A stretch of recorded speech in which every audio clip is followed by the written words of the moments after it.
do think that the thing that's being played upon is that idea of being chosen. For the narcissistic person, it's a power play. I'm gonna go back in there. I'm gonna nobody can resist me. They have that kind of saunter, and so they think nobody can resist them. That's crazy. Their whole That's grandiose kind of sad, but like I think everybody they're not else. aware necessarily that the other person My also birthday has or that tried to make part myself of like my that birthday way being more than chosen. my family. And your art fantasy may be. And I was like, okay, so we're going to the thing where we're not celebrating my birthday more, right? Like, yeah, okay. Oh, okay, that's crazy. Person they cheated on us with, or It's Thanksgiving. I was like, this is gonna be my last Thanksgiving. And our Fuck it. fantasy is wait till they go Where's all out this? there and they see how bad. I don't want to it is out celebrate there, days and fucking nobody's gonna treat them like I do. fucking And they come back. king maybe and not for slaughtered the reason Native that Americans. they say. Oh, let's celebrate that. It's not a good day. And in Poland, if you have abandonment issues, that must be like the double whammy. Whereas like now you've been abandoned, but they come back to you. Yep, and that's the fantasy. You think of any child who has abandonment issues that go well, but it's that the parent is going to show up. Okay, that was just going over the deprivation pattern. Yeah, We've got so many more patterns to go through. Talking about the betrayal pattern, we touched on it a little earlier. The narcissistic people lie, and they lie. They lie. Let's start with what's the most fundamental betrayal? Is somebody lies to you, right? They will lie about big things. They will lie about small things. But the lying allows them to maintain the No more being a perfectionistic big facade, person. the delusional sense of them being above everything. So allows them to get away with stuff. And sometimes they just lie for the sake of lying. That's No one more of the things letting against somebody psychopathy, fucking but some narcissists have it folks do because that too. Now, the other things that they might need more. fall under betrayal would be things like the infidelity. More stuff And we getting really taken talked because about somebody about else cheating just and because she wanted to infidelity, which like I her know a more. lot of people listen to that. And it's not all cheaters are narcissistic. A lot of narcissistic people cheat. They always need new supply. So that cheating may be I don't want to speak DM to kind other of men. I cheating, don't want to text fucking be cheating, near could be other all men. full If on, having I those have to big be with men, I go, love affair, boyfriend, cheating. come. And And they're then so comes and entitled, deals. and they lack empathy, so they sort of feel they have the right I'm to cheat. about and done don't fucking care how with it like affects you. I So try to that's a advocate real for men to setup go for them betraying someone. And narcissistic every people fucking time though. really think much more about Every fucking time. rewards than they do Even consequences. flat. So the That one I was reward surprised. is, I did not I'm think. gonna get. I was like, yo, no, it's cool. I can take a job. Like this is. He was like, are you actually home right now? The I was best like, thing in the world. I and just they're right fucking in front of advocate. me, they're I much just better than me, or fucking they're literally really good, so they're really just that. backed you up. That Really. that Fucking, kind of you reward. suck. Like, someone's gonna why? say fabulous. I'm gonna send these sexy texts to someone. oh, And no. I'm Like, gonna seriously send though? sexy Like, texts especially back. when you fucking are like, listen, like, It's narcissistic folks. What they don't think about I is consequences. think So I they're like not being friends, but surprised like, by a call. I'm not And someone's interested like, I'm in out of cheating job, on my leaving. significant other. And they're like, yeah, for sure, I get it. That's very And for much some the reason way it it hangs is. on your leg. You're like, what the fuck did I say? Like super intelligent. You would think that the consequences Really should of fucking understanding advocate for It's them really on lucky for certain. No. And again, it's there's parts of the brain that Basically, observe, that observe things like understanding rewards and consequences. And we see that narcissistic people do. This is why they tend to be more impulsive. It tends no to longer be have friends. They don't personality style. I We're kind good. of liken 10 years later, I know we've spoken about that, but I've always thought about it. you're gonna tell me I love you. I'm like, no, you're I not. like to think that You're really not. that's how I kind We of even always talked thought about about it it, not from many times, like- even consider the consequences. I think it's partly again it's that reward. And fucking literally just dummy right like fucking that. They're much more Because acutely fucking, aware of rewards. They don't account for consequences. I'm And not go gonna to give your a other point, fucking they're so sweet entitled, fuck to they keep don't a think friend. the No, rules fuck apply to that, them. Or man. they've gotten away with it before. Like, The more we get away with things, the more we think we're going to get away with it. Well, That's why he said he was narcissistic sorry. people No, he always said to you to tell me that he's sorry. The first time. What the fuck kind of apology is that? But then they face the real It's not a consequences. fucking apology. It's almost they can't process it. What up, homie? Okay, You're you're just fucking free saying and my me best to friend. share with you right now. How often are you Time is considered by fucking that turning negative my voice in head your head multiple telling you that you're not smart enough, that you're not good enough, experienced enough, not fill in the blank. One of the most powerful things you can learn to do in life is to turn that Those negative friends are voice also really fucking mean to me. into your bestie. And I want I don't to like teach their- you how to I do don't that fucking give shit and about so friends, much that's more still in my thing. 4 steps to becoming confident workshop. And guys, the most amazing thing is you can actually Talk shit register anyway. for completely free for this workshop. So, No, friends, they all talk shit about each other. on the inside. There's like not really one person that they don't fucking talk shit about. So.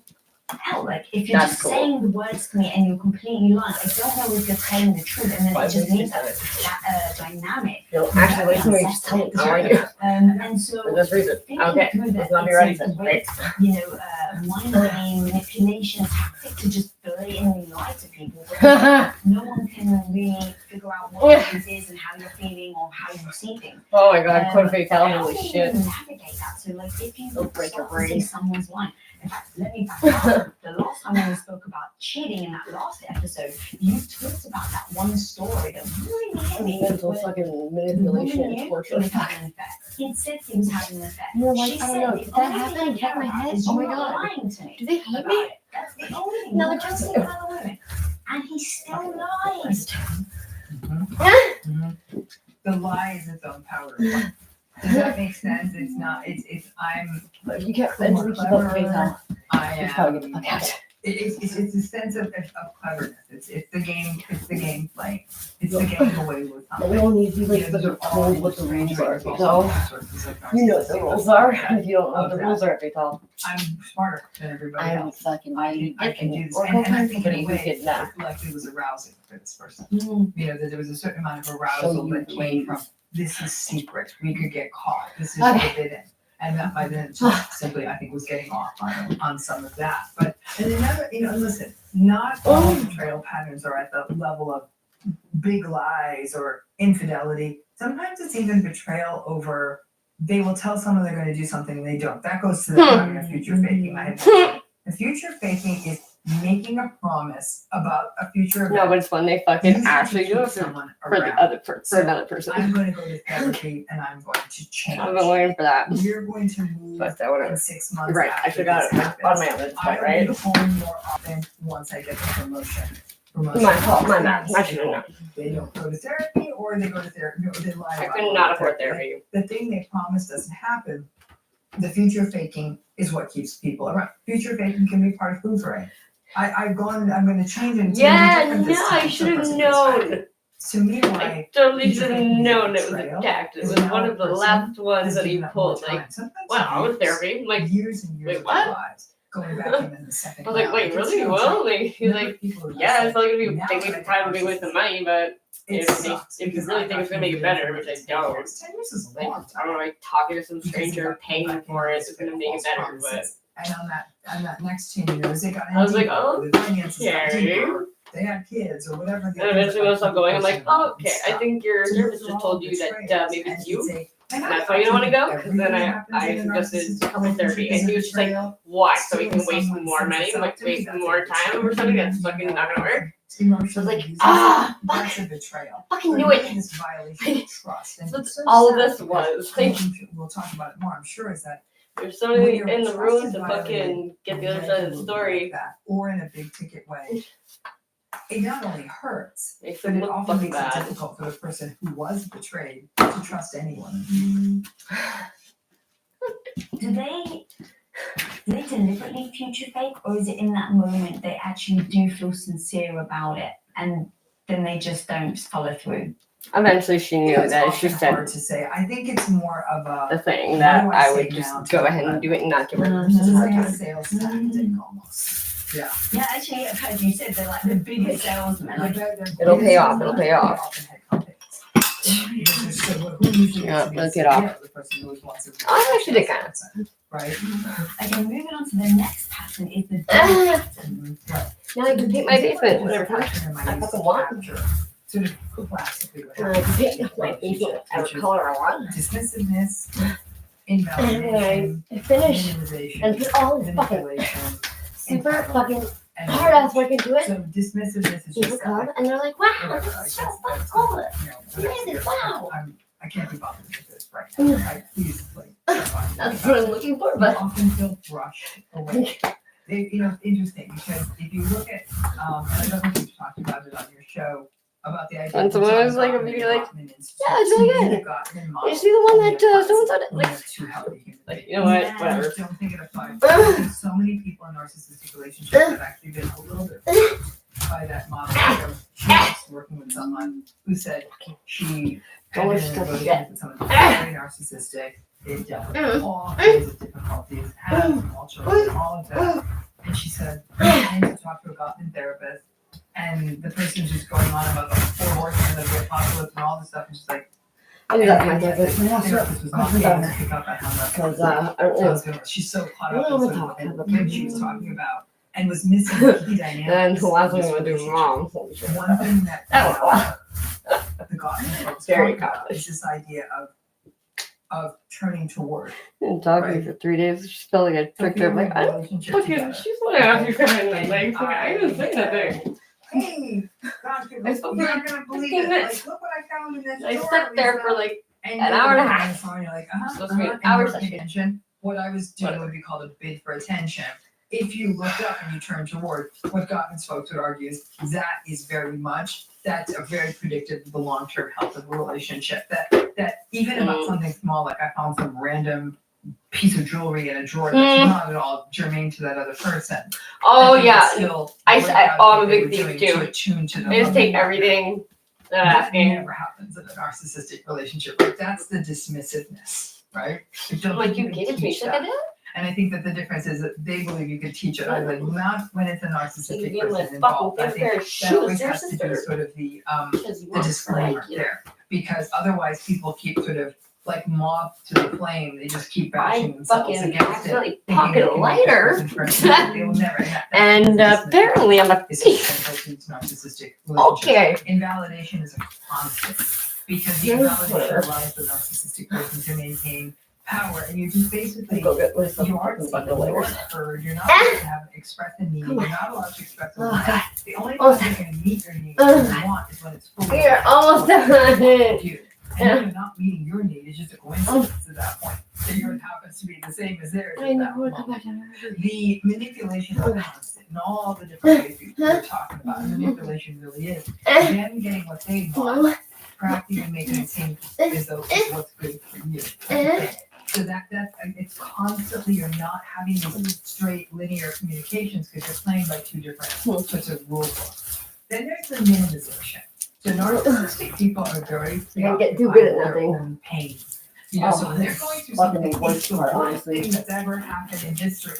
Oh no, it's honestly the fucking worst part. Like I want to know something about my Scottish family, and I'm just like, why would you want to know that? Like, there's really nothing to like. It's just fucking. You know what? Yeah, it's always about fucking my mom finding her biological family. Then she found them, and now we're still talking about it. Like, Stop that. even though they don't see each other.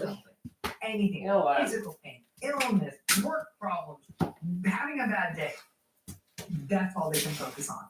To the I detriment spent of all my kids, time fucking sick partners, as a kid. anything. It's Not seeing my only grandpa, their not being able to that's the fucking only take care of thing that him. they can focus on. Then there's the entitlement. Before you move it on onwards, a lot of this, the mineralization thing that you spoke about in your book, where I can't remember her name, but she found out she had cancer, and her husband was annoyed that they had to make time to take her to the doctors. And it was his first reaction. It like it literally was like, I've been diagnosed with cancer. Their lives are so busy. With their children and like the school and the soccer, like 5 children. How much time is this going to take? 5 children, and not one of them could be bothered to fucking. Always about them. Always. That's the minimization patterns too. Well, like it can't be that big a deal, but it's about. I'll go run to. There's entitlement. And entitlement to me is. The house you fucking ran away from fucking when I was 18 years old because him and grandpa fucking used to fight all the time. I don't get shit. I get nothing from fucking my grandpa. So Great. I it love might it, be that really, they would honestly. rage at you for not It's like I putting didn't get the keys anything on else, by and I the didn't get to door. fucking ask But for the fucking what I time wanted that to ask they for. forget to do it, It's not about me and it's it's being selfish. That's the entitlement, and that's a tiny example of it. But these happen in some way, shape, or form all the time. And the final, the R, the dimmer, if you will, is both rage and reactivity. The expressions of anger, frustration are disproportionate. They are overwhelming. They're terrifying. And it sets up this really unfortunate pattern whereby people in narcissistic relationships often feel triggered by that rage or they're scared of that rage. It's always in the background. Something that can happen. So they walk on eggshells and they're very, very careful. They never say anything that will aggravate them or do anything that aggravates them. Just simply appeasing and managing this narcissistic person becomes some kind of full-time job because you don't want them to be rageful. And they're also very reactive. They'll react like that very, very quickly. They don't stop and think and listen. I was in Bobby grad stuff because we didn't think I was going to graduate, or at least my family didn't think I was going to graduate. And I was in Bobby all my cousins, my prom dress, and like my tiara, my shoes, and my purse, and all this great stuff for my fucking graduation. Narcissistic apology is, I'm sorry you feel that way. Ugh. That's not an apology. That is a gaslight. Okay, so it's the Or you don't really feel like that. You don't really feel that way, and you'll feel different after. And you want to feel different right now, so you want to wait till after, and I'm not here to make you feel this way. Because they want to be cool-headed, but they can't help themselves. And if other people see it in particular, they'll come up with all kinds of rationalizations, but they will try to downplay it. It's like, you're always my turn. In the new age we're in, It wasn't awful either. I needed somebody to take over for me, so I was fucking running off fumes. I was like multiple times supposed to check myself into a psych ward. I'm like, something is fucking moving there. I can imagine that would be very dangerous to. And they were like, well, maybe you should. Maybe that's a good idea. Maybe they can send you to a rehab. They will either throw it, break it, grab it. They'll start videoing you, so it becomes the war of camera phones kind of thing. And so you'll see a lot of that as well. Yeah. And then they'll try and flip it on you, on their camera, and you write the story. And I was like, no, let's write it on the calendar. Let's write what you did today. Let's write what I did today on the calendar every day. That shit never came back up ever again. I was like, and I like that you call these patterns because I assume that all of this, these are patterns versus someone fucked out. really bad happened to them. It's not a one-off. So when a healthy people do some of these things, okay, they do. You know, oh come on, it's just a cold. And then the person's getting sicker and you say, oh my gosh, this is not just a cold. And then you attend and then you're like, okay, let me go, let me take care of you. And then you're careful to never do that again, right? A person who is healthy might get really mad at something, and then they'll apologize very quickly thereafter and say I was completely out of line. They will double down. Upset, but that was not okay. That scared And be me. like, that didn't happen. So sorry, I hurt you. There's accountability. Or like, oh yeah, I'm just the worst ever. The most terrible mother in the world. Never again. That's not safe. Looking at there's a consistency to personality. This pattern will show up again. Make it so much so that the other person in the relationship is starting to change their behavior in anticipation. Is wondering, maybe I'm making it too big a deal. You know what? I've known people who've been in long-term narcissistic relationships because they were minimized so much about their health. They then minimize their own health. And my parents should have been dating him. My whole family, they all should have been dating each other because all of them apparently communicate all the time. They all talk all the time. They all go fucking on family meetings. So often, like, oh, it's not that big a deal. You don't. And everyone got along so well. The narcissistic person. That some people. You can all go talk shit about me, but when I'm a fucking asshole and fucking ungrateful and fucking because it is a rude person I am, like fuck you guys, rude, sad person, angry person. Don't you get tired of being so angry? Oh my god, I will fucking leap on the table and fucking knock your teeth out. Like you don't understand. You are giving up your identity. You doubt yourself. You blame yourself. Fucking lived in West Island for a fucking little bit, so she's fucking to me bad mouthing bitch. Like don't fucking cry and make fun of you if you say you've got something. Cancel. You should have fucking. Well, you can pop the fucking over your legs, pop out a baby, and all of a sudden you fucking think you're tough shit. It's just a stomachache. Come on now. Just a stomachache. I'm being dramatic.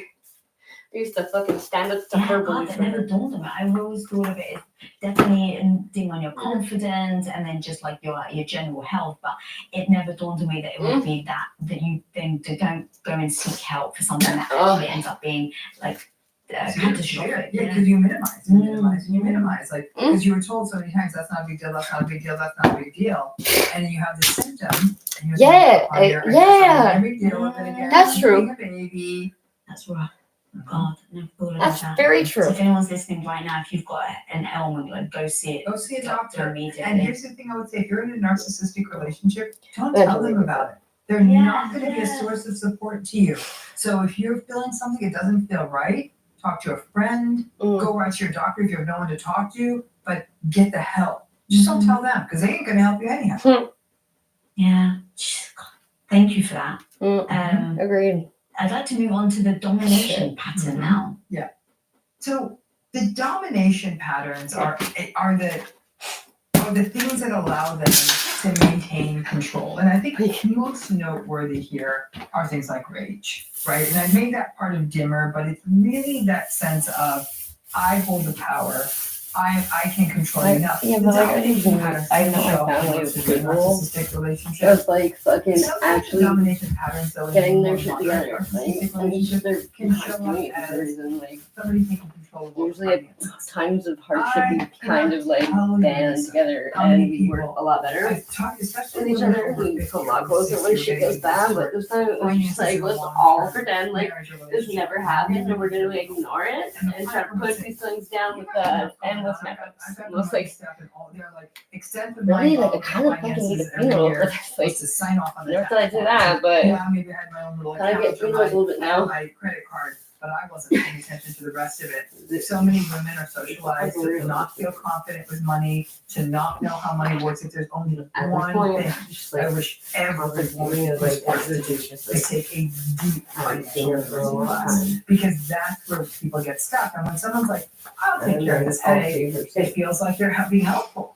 Like, okay, they got this covered and we're doing well. Like, look at all this. And then one day when you decide to pull the plug, guess what you don't know a damn thing about is the finance.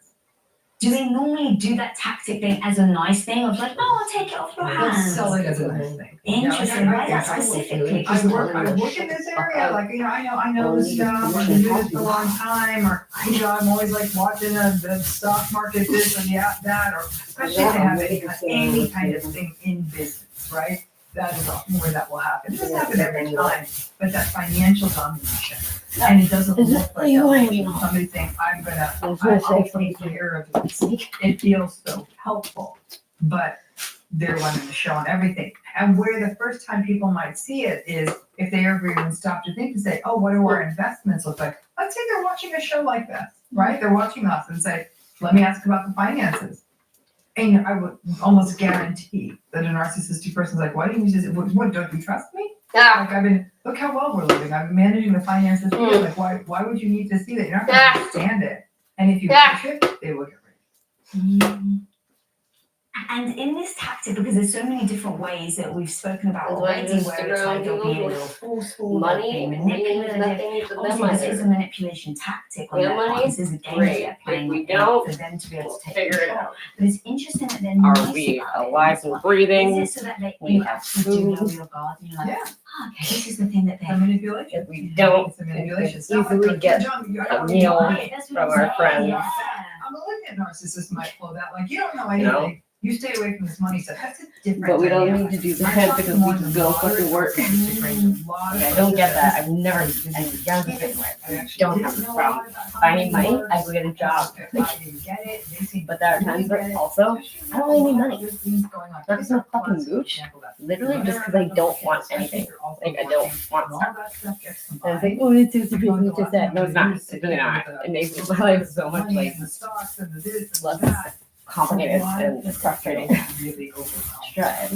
What other type of dominance? I didn't expect you to say that as number one. You kind of think that dominance is they want to overpower you, so that means that they're going to be trying to like intimidate you a little. So we didn't expect the finance thing. What other things like that?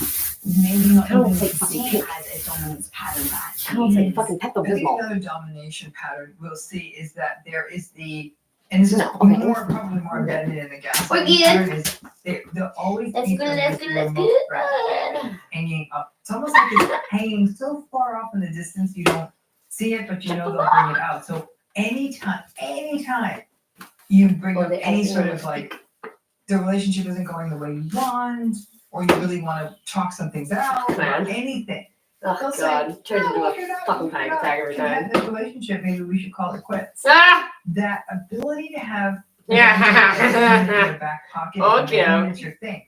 Yeah. No. Looking in the relationship. Bye. See if we can make it healthier. Which I wanted to say, there was no making it healthier.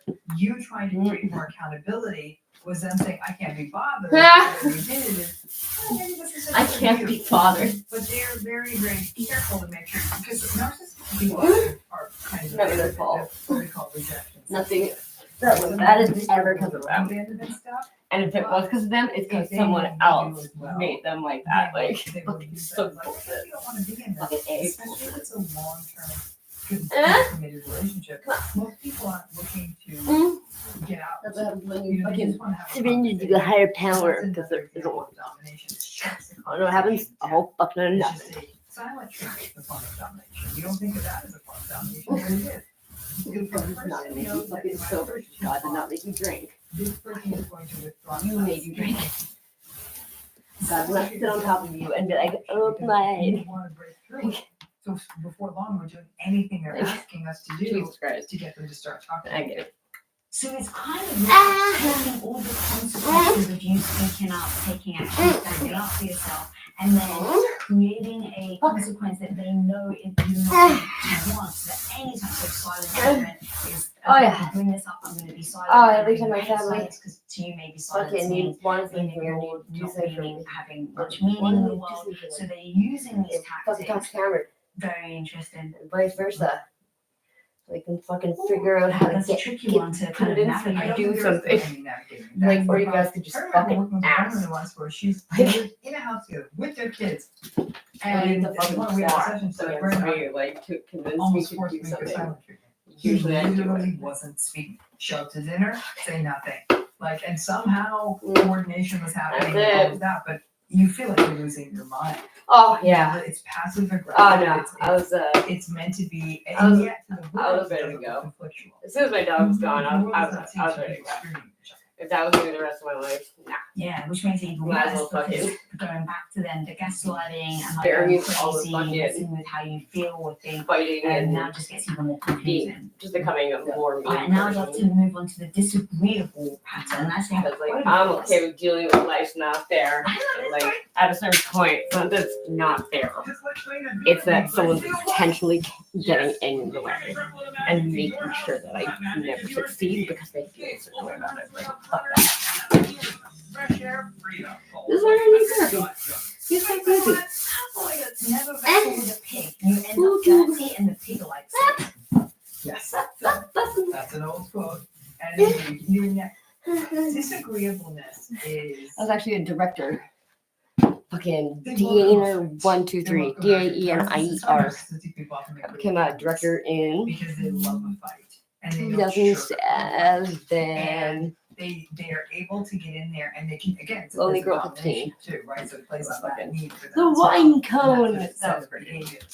But they're very disagreeable. They are hostile. They are abrupt. They are. They look burgers at you because they have and cheese on them, very even though conflictual. Wendy's made it. They are. The lack of empathy falls under disagreeableness. So it is all the stuff that makes everything difficult, right? To do anything. I always use sort of the dishwasher example. They're so disagreeable that asking them to empty the dishwasher is such a miserable experience that you do it yourself. You're thinking, Oh no, I just listening enough to them being a spoiled And- teenager and not emptying the dishwasher. I'm not having this is argument with so you. much worse than taking the 7 minutes to empty it myself. But before long, you can see how this again creates another asymmetry in the relationship. The other person in the narcissistic relationship is having to pretty much keep all the trains running on time, and the only ones that the narcissistic person is involved in. And if matters one to day them. you But don't, because it's like, oh my gosh, what I the can't fuck even is bear wrong the with you? thought of Are you asking so them to go fucking to lazy? soccer Aren't we game, supposed and to then be a people team? move heaven and earth to avoid dealing with all that disagreement stuff. And is that what disagreeable? Like, where does that actually come from? Because I assume No, I think it it's because your mom's a bitch. They always want to be Controlling. So let me tell you the opposite. And then who wants like her kids to be independent, but then wants to like fucking latch onto them Okay? like they're fucking newborn? Warm, welcoming. I don't know, or like they fucking have autism. kind, They have to be humble, constantly fucking babied and empathic, watched. gentle. That's agreeable. Nothing for the opposite. It's who they are. An agreeable person is agreeable. Even if you catch an agreeable person on a bad day, they may furrow their brow and say, oh, this isn't a great time for this. I really, really want to listen to you. I do. I got 27 fires burning, and that agreeable person will feel terrible for the rest of the day that they couldn't do the thing that person wanted them to do, and might even check in later. 9 times out of 10, you're the agreeable person. They're agreeable. They go along. Get along. Agreeable people are the best. They're great. They're wonderful. Be the bigger person. The opposite. And that's the inherent nature of narcissistic people. Listen, you see this in don't fucking start problems that aren't fucking there. Narcissistic self when they were children, little kids. They were Like, yeah, it's not a problem for you. Yeah. Mean with their toys, mean with their siblings, demanding of the parent. More like, you know, when kids get a little angry, they'll they'll bump against the parents like shins. Or, I just want to help my sister. Someone's mom sent me their fucking. You brought that up before. The disagreeableness is very much manifested in it. You can't make me do this. Like they're obsessed. They're pretty good at supporting now. You can't make me do this. That oppositional thing is narcissism 101. Like I'm thinking, this is such a small house. But it's as though the gratification of the power of saying, I'm not doing what you tell me. I was talking to somebody actually, where I was like, you know what? You just don't take more. Like, if you just ask us to do something, like the majority of the time, we're like, yeah, sure, my pleasure, no problem. You bark in order, I mean, tell me, do this. I'm like, it's like not only am I not going to do that, I'm explicitly going to go out of my way to make sure that this is not done. Directly. And it's very, very always fucking don't know how to do this. There was somebody I worked with who she had a chronic illness, so she had to go. I got her to dialysis. She had to go get regular medical treatment, and never any help. And she was having a heart problem regularly by this narcissistic partner, never being willing to take her or pick her up from these very regular kinds of medical appointments that she had to go to. And the one that kind of we worked on all the stuff, the radical stuff, and realistic expectations. As long as you ask him, my stranger, he's never going to take what he's going to take. He's not be like, you need to work on a plan. I'm not doing this with Alice anymore. I'm not trying to fucking steer their conversation so I get a fucking outgo. Like, and so we got together and worked it out and talked about it. Playing games with people's heads. It's not very friends. And also there was like in her town there was like a great game, I guess. To take you to healthcare appointments. I'm constantly having to like lead your thought process to a point to make it like come to a conclusion even. Where are you going? And she'd say, well, we can't fucking make this appointment. And he's like, what do you mean? How are you going to get there? And she said, you know, walk. Healthcare man had a name to the healthcare man. I'm gonna walk it. And he's like, what? And it was as though, how right? But he says, that was fucking him doing you a favor.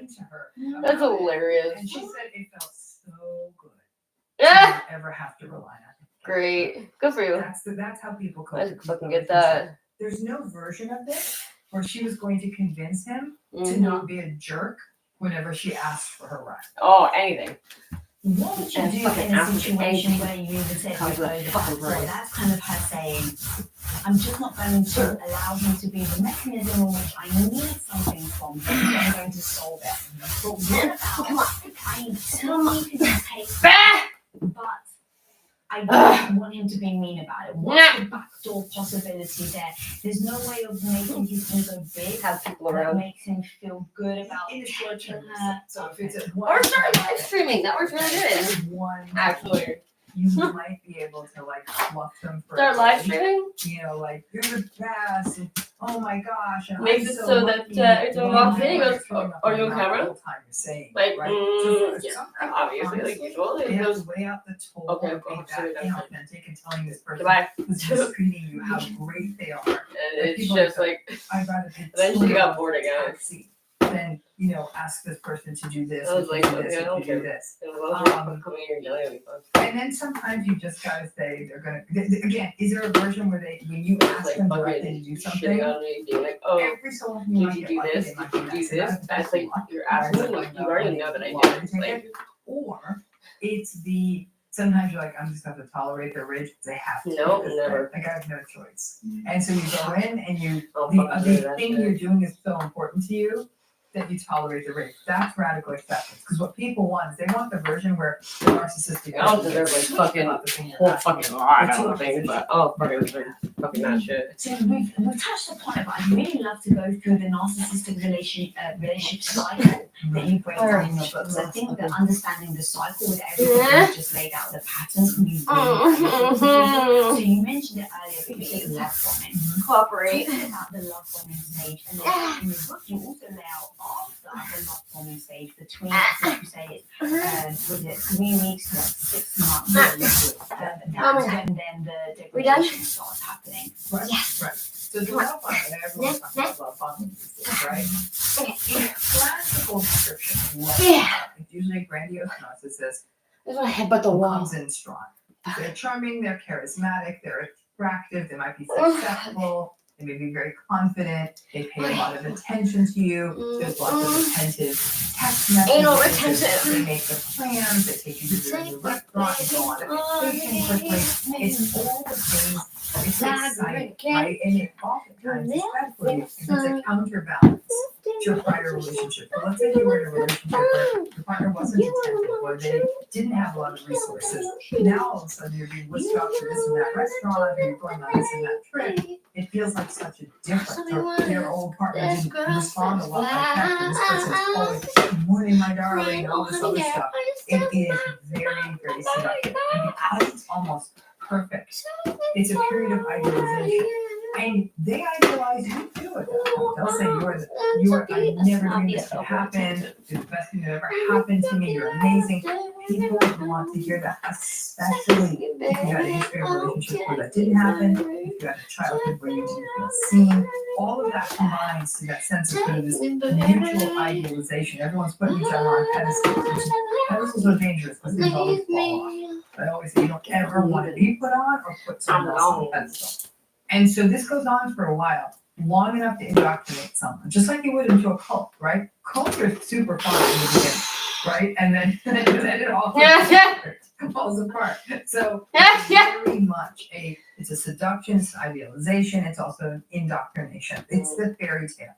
And what narcissistic people are very socially. You guys want to keep sleeping? Go ahead. Like, can't fucking sleep for fucking my life anymore. That's why they're good at sales. Yeah, I already missed right? so So they figure out, because they might even be able to figure out, well, what we just ramen and want. And they might even shift their ground game to please each of us differently. Saying narcissistic person. That's what I'm saying. They're not actually quite so. Like, wow, you seem like you're so much better now. Sometimes play a little Like, bit of a yeah, long I game, guess so. right? Or Like, threatening the ability. So if a person's being very, very sort of suspicious, my arms can't go up. okay, well, if you're, the narcissist might say, I get it, like, you're not feeling this. Worst you fucking may not thing. be ready for That's the this worst, relationship. honestly, the worst drug I ever fucking took on And the then sex you order. get up and go. So with them, it's going to go all fun. Actually, it was an So actor for a lot of that. people say, oh, I'm being Like, I don't like I'm that being at all. ridiculous. I gotta stop watching that stupid Dr. Rodney's Especially where hands down had to be like one of the This is worst the real fucking thing. And then they start watching the love videos. chemicals I Then ever they're put in my body. okay, and then they go and they have the sense of the red flags, but that threat of abandonment. Are those okay, results? the narcissistic Just because person apparently your isn't voice trying to goes this way? suck them back in. They do something even more tricky, and they'll say, okay, well, I guess you don't really need, maybe you're Fairly living smart. the life that you Don't want. grow that. In a relationship, when in fact That's that's just exactly terrible. what the person wanted, but they were noticing. But I was things very that energetic made on them her side. comfortable. And so the narcissistic person threw away. Like, Then they were like, lithium? I'm like, no, and you please, not they're lithium. really nice to me. That shit fucking makes you like, this and this. Like, I'm being ridiculous. And the person would gaslight themselves and talk Oh to my themselves. God. I'm closed It's off. really I'm fucking cynical. loopy. I'm the one that's the problem. Not fun. This is why I never end up in relationships. It's like being And then they sloppy throw drunk. themselves all in. There's a moment when the narcissistic person. I don't like drinking. Apparently, my alcohol is And then when they really go hard. then you go into deep. Not cheap, but And the evaluation is a psychological complex. The narcissistic person, it gets into dynamics I've actually talked with you about, which is almost that deep unprocessed insecurity of the narcissistic person. It's almost like, well, if you're willing to hang out with me this long, you can't be with me. But I also think it's because they are narcissistic people are novelty seekers. They always want more and new and new and more. So once they've got you where they want you, they're not going to expend the effort anymore. And in fact, listen, even in a healthy, regular relationship, You might have fun in the beginning, but there's a point at which you're like, I gotta wake up early for work on Monday, and hey, like I really enjoyed spending time with you, but the towel, the floor, like there's a different, there's those little things you can negotiate. Yeah, but like fucking get over it. If you see it on the ground, pick it up. It bothers This you. is where the validation happens, the minimization. But the problem is interspersed. I don't know. Some of those love bombs. I don't think it's too fucking complicated. Because now If something's dirty, between uncomfortable if it bothers you, and what feels don't go to somebody else who's like, why didn't you clean that? Comforting, exciting experiences. Ridiculous. Back and forth. Grown ass out. Comfort, discomfort. Clean up after yourself for sure. And now the person says, if not, well then I'll fucking survive in people from the outside say, it seems like it's not cool anymore. And this process of devaluing can last. It really can. This phase can last a long time. And you might have the cycles of goodness. Yeah. Okay. Echoes And we're fucking done with this shit. I'm so happy. 3 weeks, done. 6 months. Yeah. I've heard that happen too. Then you get into the discard. Now, the discard doesn't just mean that they get rid of you. The discard can mean that period of neglect that we've talked about. The discard means that they withdraw, they withhold, they're not around, they don't listen to you, they're not interested, they make peace, but they accept it. Okay, they almost like they're keeping you around whatever. Well, things is a shock or actually. they may end it. I was going to say, they're not getting some supply by keeping you distant. Yes, or you're You're doing things for them. You're sort of breaking up, right? Well, you go Florida? No. Great, okay. Whatever function you serve, they will on New Year's. Everything that's and he goes, Right? you're never going to be happy. I spent a year trying to make you happy, and literally you are never happy. I was like, what? Because then it's a I thought we were so compatible that me and you just never had a fight. They don't like when I said like fucking you shouldn't hang out with Lauren O'Jet because she's a slut, I didn't say you can't hang out with Lauren fucking O'Jet anymore because she's a slut. So I just said you shouldn't hang out with that girl because she's fucking skanky. But not all. And I was like, oh, okay. I'm like, oh wow, that was easy. Which is the attempt to bring you back into the dance. Why is this my fault? Fucking retarded. Hoover might have happened for years. Sometimes it Alright. days. What up, homie? I got something free and new to show you right now. Ah. How often are you visited by that negative voice in your head telling you that you're not smart enough, We you're done? not good enough, experienced enough? Yeah. 25 years of dating has led to today. Today you drive an SUV, Okay. fancy silver, beautiful. If you listen to Instant Finance offers today. Here. Okay. That inspires. Not touching anything else. Something. Get unlimited. Alright, we're done. Unlimited. That's much better. For just $8.97. Much better. Or $89 Okay. a year. Enjoy 30 when you sign up. Super worth Fill in the blank. One of the most powerful things you can learn to do Breathing. is to turn that negative voice into your best thing. And I want to teach you how to do that and so much more in the 4 steps to becoming a confidence workshop. And guys, the most amazing thing is you can actually register for completely free for this workshop. So click the link on your screen and see you on the inside. This cycle of love bombing, devaluing, and discarding is not just a one-off. It can happen like month to month in a narcissistic relationship. Idealize, devalue, discard. We even think of breaking up. Those couples you see that are always making up and breaking up. This is that cycle playing out. I'm not saying that. I don't have friends that do that. It's like, I don't know. But that's what this Not friends with teenagers. And it happens in just about every narcissistic relationship. They start Yeah, very I'll strong play that game later. and then they fall apart. Break up. You're not going to fuck with me. I'm not gonna like, You know, the joke. I mean, maybe once, but like, even then, like, usually. You play those right where it's like you should, because even when you say, well, if you do this, Even though this person once, another mechanism, or if you choose this, there's always a you don't chance like they might then be this again. will So happen. And so knowing those mechanisms, the Very way that you cheating. spoke Once you down, cheat on is someone, really like, helpful for it's people done. to know Like, and start to identify. there's no getting over And that. the fact that you even said it doesn't always happen in this way, in this, sometimes you'll have the both. Well, I guess if that think person like that's loses also it for go back to, you know, like, okay, well, I'm never gonna go outside that's again. what creates the confusion. But even then, Is like, that every you're single time we discarded pass and they're not somebody, you're like, or you're being hoovered and you're like, being, you know, invalidated. And so I never know. once these all these things in, Those are just really it's fucking harder to then much identify bigger and than put words to it, because once you put words to it, I think it becomes like knowledge is power, right? And so it allows you to then come up with a plan if you need to. Mm-hmm. And it's not clean. I mean, that's the Can we thing. move, please? I think people want it to be the classical. They took me out to these great dinners. Oh, we went on this fabulous tropical vacation. And then over time they devalued it. It's And then not you that got simple. home and then you're They're super looking mean to for you what they again. want. That's really what it is. By figuring out what you want. So Make sense? stupid. That's what Like just so like they can take fucking pictures and put them online. Like really spend time getting to know. and they're like, wow, look at our vacation, it was so fun. Where it tricks people because Like, yeah, I bet. of the narcissistic person is neglectful and on the tune. But for a moment, Like fucking Allison went to fucking Maine. Oh man, that was fucking. Because they're I trying to was get so mad at that. out of you. And that And moment, she's like, all you guys do is fucking move from point B to, and you guys just fucking go sleep on the beach. Like, and mom was like, well, all you want to do is get fucking drunk like usual. Like, and go fucking party. It's like, yeah, well, you're fucking on vacation a little larger. You're actually just gonna sleep on the beach all day? I'm like, yeah, that's what they do on vacation. They're already on vacation and they go to gift shops and they buy like fucking junk for super overpriced fucking prices because they don't understand the concept of money. These are often people with the strongest part of themselves saying, I deserve to be Better not pretty be a well. fucking This spider. person I is will. so attuned to me. That's why this is so diabolical. Because the standard trope of people get into narcissistic relationships because they're insecure, because they're weak, because they're vulnerable. No, these are sometimes people are like, I finally get the treatment I deserve. This person is treating me like the princess that I am. That's the problem. Is that anyone can get traumatized. Oh, yeah. But it's that backing and forth thing. But initially, they may actually play on someone's confidence and someone's ego strength. The confidence part is the thing I've really noticed is that one of the probably the biggest things from narcissistic relationships that when someone's left, their confidence is just gone. It's gone. Oh, it's gone.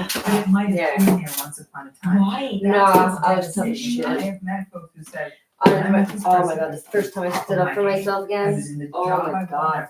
Apartment I wanted. Fucking some asshole fucking my life. almost hit me in the dog when we were crossing the street. And had and the guy got out and was freaking out at me, but he was like an Iranian guy or something. Yeah, Albanian. Anyone is vulnerable. Anyway, he comes from a place where it's very common that they beat their wives and shit, and they don't care about beating them, they just respect men.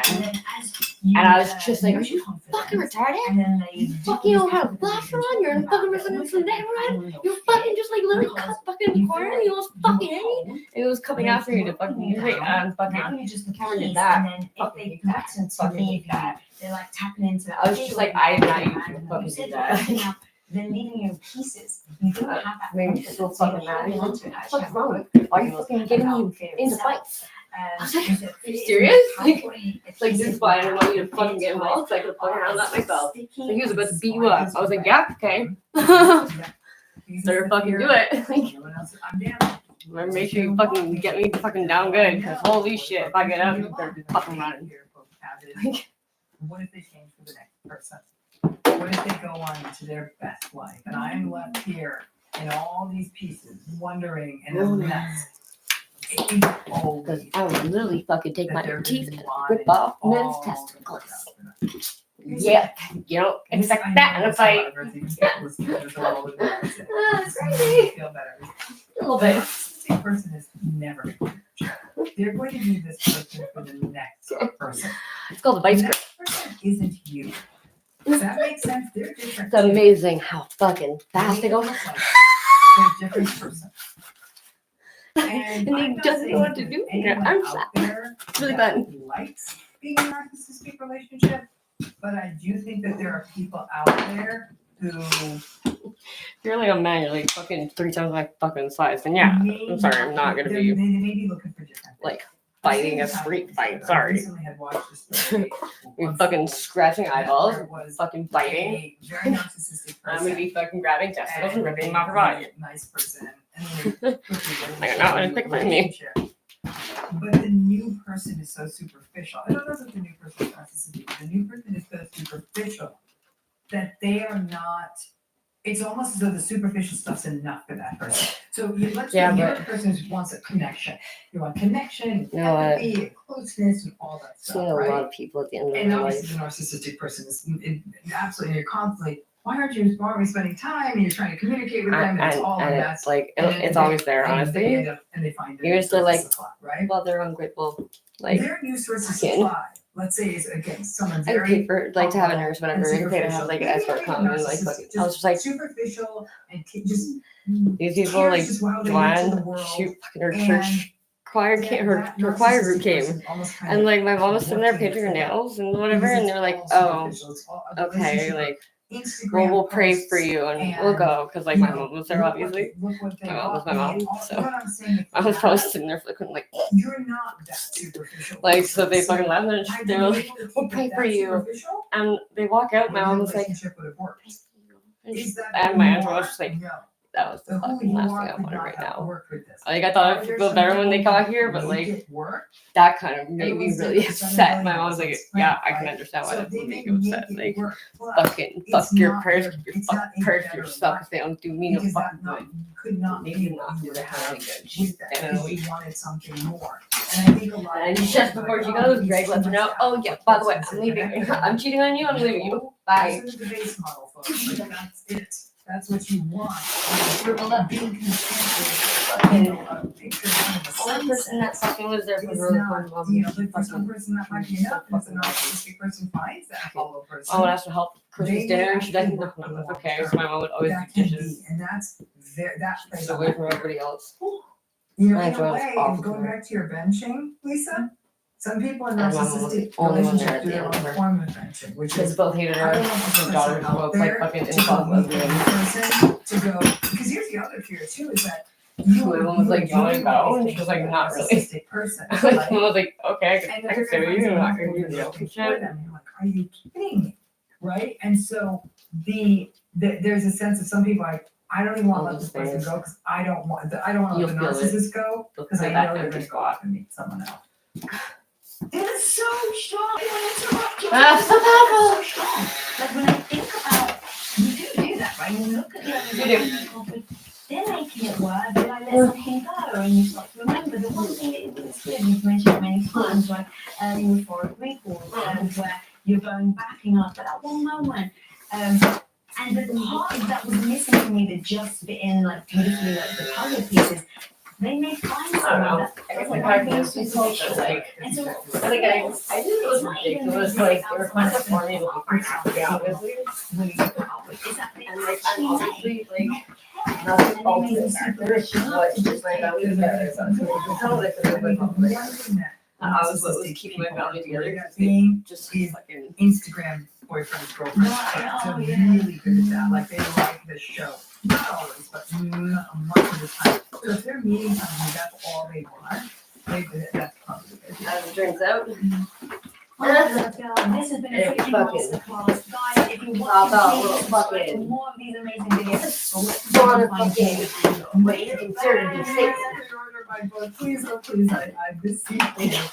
You can have a second go and you can try to be a better mother, but without actual motherfucker. You can find me at my website, drromney.com. You can find me on YouTube every day. So people who want to do a deeper dive, especially if you read something like this and say, okay, I know what you think it's worth. A healing program that's a monthly healing program for people She realizes who that are mommy is experiencing a lot of fucking- from narcissistic relationships, but you know, I not poured only my fucking heart OCD, she is like not OCD like germaphobe, and OCD doing rituals and she can't do stuff, she doesn't do her ritual. big takeaway from this book Like is touching doorknobs a certain amount of times. Okay, that's a debilitating on there. That needs probably medication for a bit. Hang on, I'm alright. Possible. Okay, well, much stronger than eventually you're gonna have to get treatment for that. And fucking the longer you wait, the harder it is to go away. control your emotions. Panic attacks, dude. I really thought they were gonna go away. They did not. They got way worse. Very My last, I was gonna say, like that. That's my life. having that moment of And how you say like you're fucking thinking that you're thinking that and you're fucking doing it for attention. I'm like, really? I can do so many more things to get attention than having a big panic attack. First of all, it's humiliating. Very fucking humiliating to do that in public as an adult. So no, people who have panic attacks are not faking it.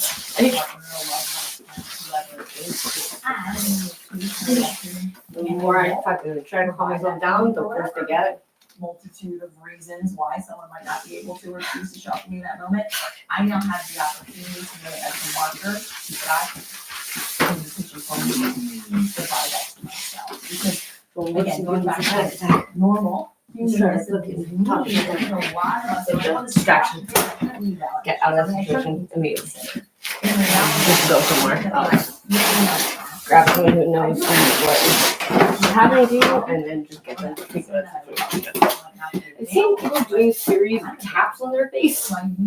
Like, do tap like this, now tap like this. And they're doing like series of taps, and like this is like a tribunal or like a Indian tribunal meditation to calm themselves. Like, the fuck? You're retarded. People are retarded about it, though. Yes, that's true. If they're not available, can I? Nah. So okay, when you set yourself up for success, because in those moments, it's something emotional. Why? Where it's like it's hard to go from and then they dismiss you.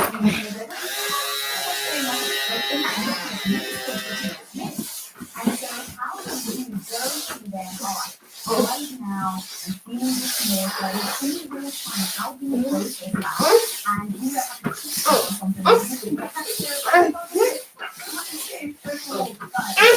I laugh. In reality, my moments of aha realization usually occur after I throw a temper tantrum. I ask someone to come hug me, but held my arm up, my dagger's out, and don't let them near me. And so moments of clarity for me still aren't in real time, but giving ourselves the space, the awareness to dive deeper can be the beginning of the day. Yeah. I love that you just sit with yourself. That is so important. No phone. No people. I can hear that because here you are, you've done the work, right? You've written an amazing book. You live your life in this fucking meditation, like all that no, fucking it's so nonsense. fucking hard. I have to do it Just all. let someone It's just so sit hard. I really hope people and do just that. don't think about anything really specific. Just sit for as long as you can. I think I got like 7 years something like that. Every day, sitting. It's like a dog with a mailman. Except no one's coming. Reactive spaces, those will be the last to change. It's a gift. Eventually you realize you're like, I'm coming in. Right? Because that's when you go fucking to, ideally, I should just go ahead and make those different like choices be easier for everybody, and then you realize that no one's gonna be jumping in your car to stop you. No one's saving you. Even though you do it for people. Like, if you do that, you'll die. You will absolutely die. And if you don't, well, that would be worse. Having to wake up to have all these fucking same people crying at you, being like, right? When I go through periods like this, especially so much, you're like, hurt you. I'm not sleeping as well. That means You that my are feeling hurt. Are generally Well, lower. It's going to make it harder in those how moments. can we fix that from my hospital bed? When I don't know. I'm firing on all cylinders, I'm taking care of my body, I'm getting the sleep I need, I'm getting the movement I need, I'm getting the nutrients I need, I'm breathing calmly and deeply all the time. Then those are the moments where I might be more likely in real time to notice as my stress gets amplified. Because that's usually what we're noticing first. Notice as my heart rate might start to tense, as I'm starting to create, and send myself down that old path, and then make a new choice then. We attempt to notice when we're already so knee deep, locked and loaded, emotionally reactive that we're not setting ourselves up to succeed, or we're not doing anything to care for our body outside of those moments and then expecting, some breath work to work. Or next conversation to come to the top of mind, next time you're getting ready to scream and you to remember to do it back in the full setting. That's just so unrealistic that we need to set ourselves up to succeed consistently, which means creating that consistent relationship where I can notice I'm depleted, I'm stressed out. So when I now go home and return to my partners, right, after a trip like this, I I might not have that bandwidth. I might need to go and take care of myself and ground myself and get some rest, or I might find myself reactive in those moments. Oh my God, this is so good. Like the reason why this is so like amazing, what you're saying is it's predictability. It's know thyself. Right? So it's like, I know myself enough to know that when I travel, I'm going to get less sleep. When I get less sleep, I'm more irritable. I'm more irritable. Something's going to trigger me quicker. Right? And just now, when you're about to book a trip, then you know you're gonna be like, oh, like being aware of I'm gonna be more susceptible now to being triggered. I'm gonna be more susceptible now to feeling a certain way, to feeling dismissed. And so at least just warning yourself is a beautiful thing to do. And I love that so much. And I also like this to like knowing our cycles, knowing our hormones, like it's exactly what you're saying. If we can lose our shit because we're angry, right? Because we're just like we're so hungry that we get angry. Now think about how we show up. If our hormones, if it's the beginning of our cycle versus the end of our cycle. If we've had the stacking effect of not eating, not sleeping, traveling, maybe having a bad experience, something's failed, and now imagine someone comes to you and even remotely like skates around your triggers, you're going to be way more likely to have that eruption, right? And the reality, again, why the workbook even begins with those body habits, so few of us are caring for our body for many different reasons. We don't even think we need to. That's part of this conversation around emotion. Before we even go into part 2 around the whole emotional world, it's again understanding that we do have a body, and that is very much something that we need to care for. And I'm speaking for myself, who sleep was never a priority. I was eating inflammatory foods all of the time for me. And so my whole resting state was a state of depletion. So everything I was doing about my day, I was living in that cycle of reactivity. I actually had no chance to be calm, to be grounded, to make new choices, to be in alignment, because none of my resources were that. I need to recognize information. I know that it was important too. How to take care of my body. And realizing the role that our gut plays, and realizing the role that why I was so passionate about getting that information out there so that we can know, and then we can start to not only make those choices to set ourselves up to succeed, but to give ourselves praise in those moments because some of us are outside when we're going through moon cycles, when we're going through our cycles, right? I notice very much shifts and changes along with that too in terms of my sleep and my overall stress-based resources, and that will then lead to more moments. Where does what you lie in everything that we're talking about now about getting yourself around? Yeah. Stay The experiences that we have, how our bodies modeled in our I'm gonna give her the box. right? Our bodies are a comfortable part of day-to-day existence. We see caregivers who tend to care for their body. We see maybe the quite opposite. Bodies weren't even talked about. I know for me, there was never nudity in my home. There was never conversation around body. That's probably a good changes, like in Not development. None of that was discussed with me. It was just like we were all walking around afraid of the body becoming ill. But we never had that. They're very close. Friends keep so how we care for our body is going to impact what we think of it. Also, how we all right, well, you guys explore a lot all the time about their bodies. They might give us the best advice to care for our body, but you leave a caregiver who's so shaming of their own body, always on a diet, always self-critical, always trying to modify it in some way. They might be praising our body, but again, we're going to be impacted by the shame that we see reflected in how they're caring for their body. So what we think about our body is very much grounded often in the experiences that we had around the bodies in general, our body in general, and then it goes to inform how we care for our body. It's not surprising that I didn't care for my body at all. I was taught that body only gets sick. 16 and pregnant, that's not a good thing. It's not as bad. In a body, so it's not surprising that I was entering my 30s and I had very limited care for my body. I had a lot of shame around my body. Again, not seeing my body being honored. Oh no, and it's like seeing it's an very actually much very criticism around incredibly dieting. My sister died. I saw very magical kind of comments. My mom made comments to me, and she would see my weight fluctuating.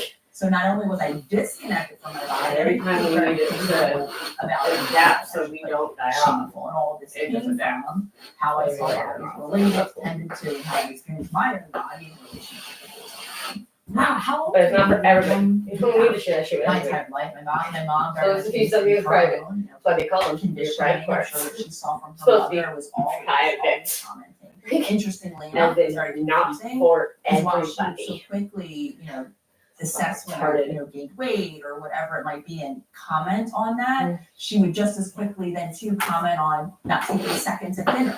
Because she very much learned one of the main ways my mom connected in absence of connecting emotionally with us, her children, was by providing, always having the dinner on the table, providing food, baking their favorite cupcakes. So very confusing, and I think this really illustrates some of the messaging we get, right? Watch your body, but eat to love me at the same time. And then all of this got mixed up, confused in terms of I still see moments not only where I'm shameful of my body, but where I reward my body, myself, my Because you have confidence to very much like my mom. Or I try to connect with other people. uncomfortable. Culturally, Then that's you a have to different be able to be like, conversation. I'm not comfortable with this. In my family, the only point. I know. I'm Wow. gonna get a situation now. Oh my gosh, I mean, I always feel like even if we're minimizing, distracting ourselves from the fact that you have them, I mean, they're part of ourselves, right? They're our reflection outward. We adorn them with clothes, right? So how we feel in our skin very much does translate to how we feel about ourself, at least our physical self. In general, sometimes it washes over our entire self. So while I very much felt good when I was performing, at my core, there's a lot of shame, a lot of feelings of unworthiness, and a lot of it did factor in terms of how I felt about. But yeah, that's gonna go on there. I avoided something I'll share really quickly. It has to do with the body. Growing up, I was in all different types of activities, athletics, artistic pursuits, dancing, and I have specific memories. All I wanted to do was dance. I was really interested in dancing. I wanted to be a jazz dancer. Did you really? Yes. So jazz dancer. I think probably would have worked into hip hop because now I feel that. But at the name of the dance studio, it was jazz, tap, and ballet offered. Long story short, to get into jazz, you had to take 2 years of ballet, which was not playing softball at the same time, very much achieving at softball. And I have a memory with where we wore little leotards, and I had a bit of a belly. I now understand that as being a lot of times when you have a lot of cortisol from stress. It can show up, and particularly belly. But of course, I was looking at all the other little girls around me. They were all very tiny in their little leotards, and here I was with this belly. And if I'm being perfectly honest, I probably wasn't the best at dance. I was always kind of tucked into the back, and before long, I started to really dislike going to dance, so much so that I would complain, and I ended up quitting dance. I stopped going to dance, I think 2 years in, even though I think in terms of interest, and I think it really was something I probably would have pursued, but I think the self-consciousness of seeing and being in a body that not only didn't compare favorably, I was so uncomfortable in my own skin because of all of the overall stressful feelings that I didn't have support in tending to. We quit dance in favor of being in a softball body where I was able to achieve, I felt better, I got better validation. So interestingly, I think for me, it had a bit of an impact, even of shifting me out of possibly pursuing hobbies, passions, things that were of interest to me. And of course, now I'm getting back in my body and dancing around. So that for me is huge. That's so cool. I love that story like, so I'm much. a fucking terrible singer. I'm like, And wow, the reason why you're good at singing. I'm like, is because you don't have to lie. It's okay. But that's okay. I I don't care. right now, like we are an accumulation of things that have happened in our past. We can't keep doing it. I wish we could, we can't. Until we figure out a DeLorean that we can go back in time, like, Marty McFly. And so instead of being ourselves accurate, how can we take that as information for us to then be able to hopefully today get in your book, changing, really digging into who we are so that we can show up to have the life we want. And you just sit here to say, look, this is stemmed from the fact that I think I was self-conscious in a leotard. I realized that why I made those decisions. But today, that doesn't sit well with me. And today, I've seen why. And I can change it. And I'm going to go do that dance class. Girl, I hope you can freaking hear that. That is so amazing. And then as you were talking, also I thought once upon a time, I would have been like, oh, it's art, right? And I think that doesn't want to be blue. But what I thought, and literally, it stopped me in my chat. I was like, I'm going to put that on Post-it note now. Not to our ego. Well, at least we have a base of what we're doing. Cool. You actually said don't villainize it. Talk to me about it. Talk to me about why we do villainize it and then how we can actually. That's not bad. It looks bad right now because it's just like a quick, like, fucking. So I think clarity to just get an idea of what we need to do. Narcissistic, right? Self-focused, I'm better than now, really sort of way of being. And really, an ego, really simply, as I often simplify things, is the story of us, like who we believe our identity to be, which again, as I'm we're not that here. is grounded in how we've experienced ourselves, the meanings that we've made of our life and our experiences thus far. I'm gonna take a break, boo. And go in the outdoors and go fucking take my any kind of aggression or anger I have left in my body on the body. When they're younger, in that very early developmental stage, it's a nail. Something else that contributes to this beginning of our ego is the fact that we are developmentally immature. So much that we can't understand all of the nuances and multidimensionality factors that contribute to anyone's decision. So when things happen in our home, to us, in our relationships, the only way that our developmentally immature mind can make sense of it is egoic or I-based. I must have been the reason that mom left, dad left, that this person's not available to meet my needs, that I was abused. I must be bad or morally wrong. There must be something to do with me.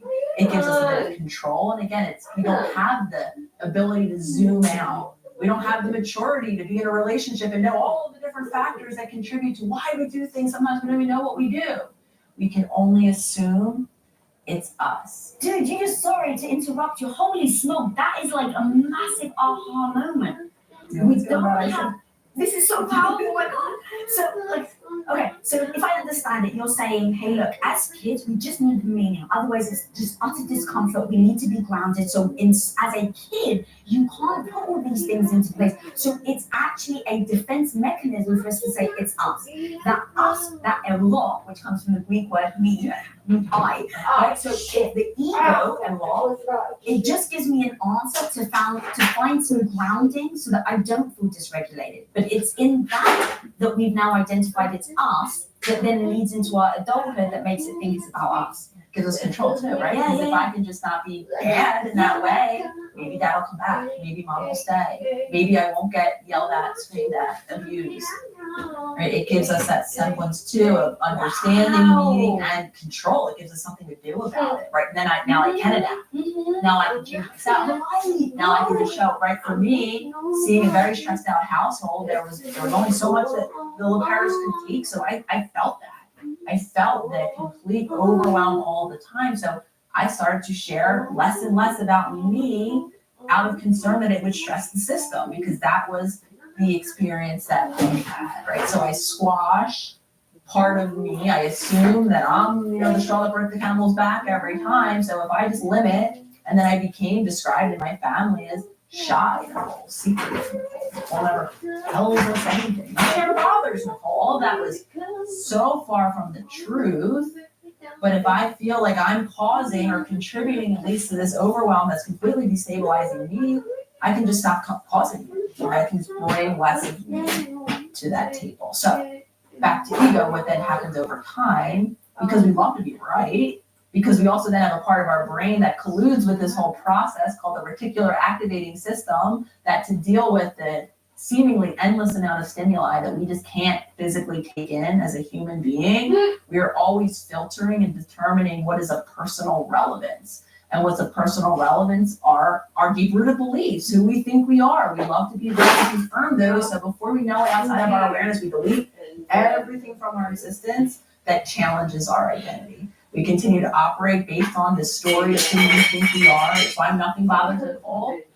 Not surprising to hear that I became perfect partner call. Never brought an issue, never asked for support in my relationships. I led with that same egoic way of being, and I felt challenged, right? Anytime I tried to operate or share anything out of that. So simply, an ego is a story of us, very much grounded in our lived experiences, often adaptations, how we think we've got to make, or how we've had to make sense of our life without all of the developmental awareness that then gets repeated and filtered, that we get so locked and loaded and sure of who we are into adulthood that, let's bring this full circle, we can become really reactive and defensive if we hear something outside of what we're in control of. That's the most powerful way I've ever heard ego expressed. That's amazing. It's all just fit into place. Like every block, as you were saying, I was like, oh my God, it's making a beautiful picture now. And it actually makes me think very differently about the ego, about why we focus on our ego, why it has a villainous thing to it, and actually it's been our protector. It's been trying so hard to serve us, to keep us in that familiar, to keep us knowing ourselves in the way that we are. Anything outside of any perspective that doesn't match, again, we get heated arguments with loved ones, even very well-meaning ones. We point out the shadow side of us, the things that are harder for us to see, right? And or when we hear people who express beliefs outside of our own beliefs, we can become really reactive and squashed because the reason being, again, going back to this, what feels like disproportionate reactions in those moments actually aren't disproportionate, right? There are safety-making mechanisms. We feel challenged, threatened when we're having a new experience or hearing something new about ourselves. And if I only come to identify with that very egoic story or who I think I am, now I'm going to be really challenged anytime I hear those alternate perspectives. And I'm not going to want to let this new information in because then I've become unfamiliar to even myself. Now you're challenging everything that I think of, and that challenge now becomes extremely uncomfortable. Yes. Now I had no option but to take it personally because what I feel is happening is a very personal attack. But we have to understand, this is not to villainize, it means observing it, seeing these stories, seeing how we're coloring our experiences with possibly this reactivity, and expanding the space to acknowledge all of the rest of us. Everything that maybe didn't have space for safety in our childhood to express, everything that maybe I shut down about myself to at one point keep myself connected and safe, that's still part of us. So the goal of ego work in general is to acknowledge that I've yet to meet a human who doesn't have an ego, who's not doing some of this subconscious filtering and biasing and reacting when it's kind of outside of our familiar bounds of self, to acknowledge that maybe in those moments we are feeling a bit threatened, and then over time being able to expand and allowing in the rest of our being that probably has been just pushed below the surface. I love that. And you also say like name your ego, Jessica. That's right. I think it can be really, really helpful. And it's like a silly way to play with it, but to create that separation, right? If I can, the ego isn't, it's a part of my story. It's been a very validated part of my story that, again, has kept me safely protected as the overachiever without needs because that's who I had to be.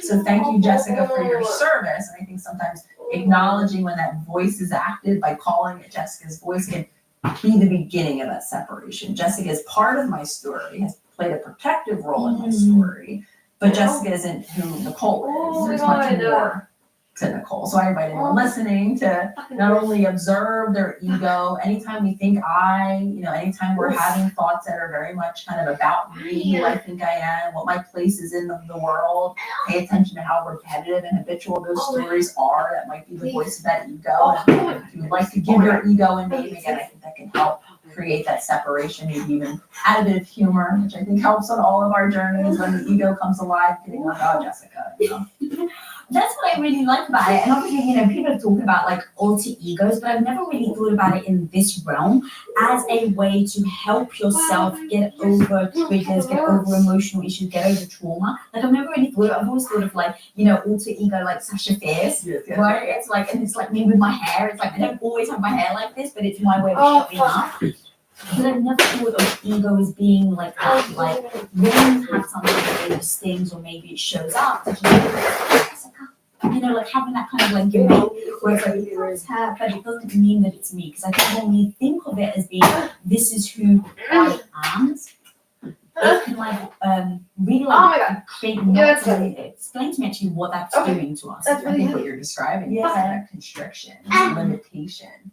Right? It's kind of shrinking in. I mean, when we've defined who we are, we don't really give us any other option to have any other experience of ourselves. Egos, identities, it's something that largely can be if we make that our whole story. And the reality is, most of us living this human experience is that we are multi-dimensional. There isn't just one way to kind of summarize or put in a bucket or put a hat on what I am even, right? There's so much of what I am, and I can even make a case that there's an evolution of what I am in and of myself. So when we embrace that multi-dimensionality, I think then we allow ourselves that space, because a few of us do that. We become constricted, we kind of even feel ourselves tense inside, and I could even go as far as to say that some of us inhabit then the role of, and this is where we can talk about, and actually the next book that I'm working on relationships is going to talk a lot about what I call conditioned selves, when this idea of ego actually morphs into this whole embodied function role I play, where I become, right, the caretaker in a relationship, where my whole sense of self is based on this idea. Oh, Jesus. God, I'm gonna fucking like go cut my wrist somewhere.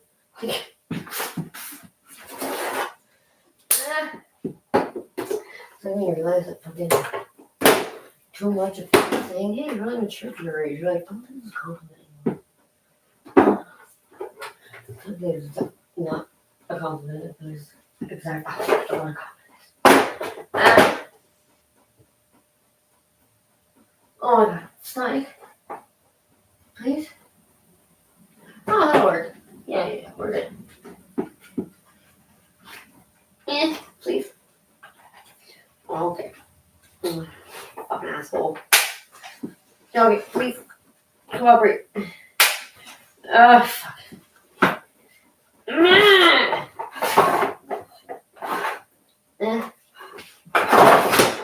Okay.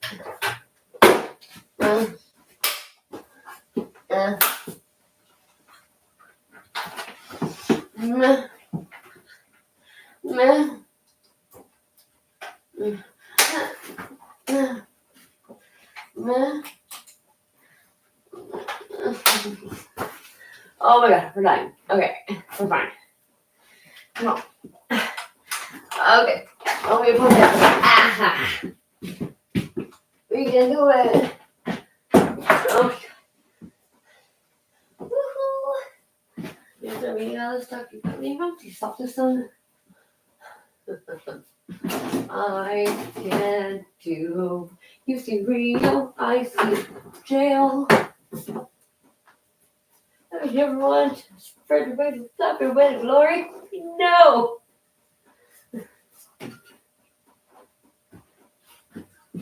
And I know it's gonna work. Okay.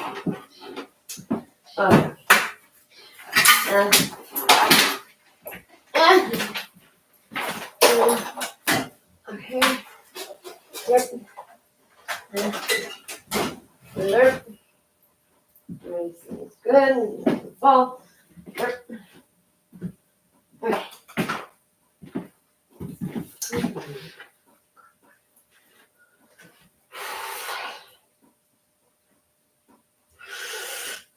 Oh, really?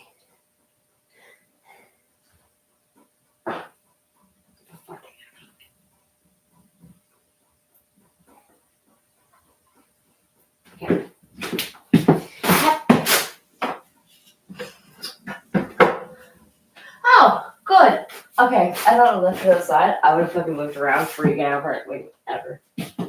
Fucking stupid shit. Okay. Well, that's crisis averted.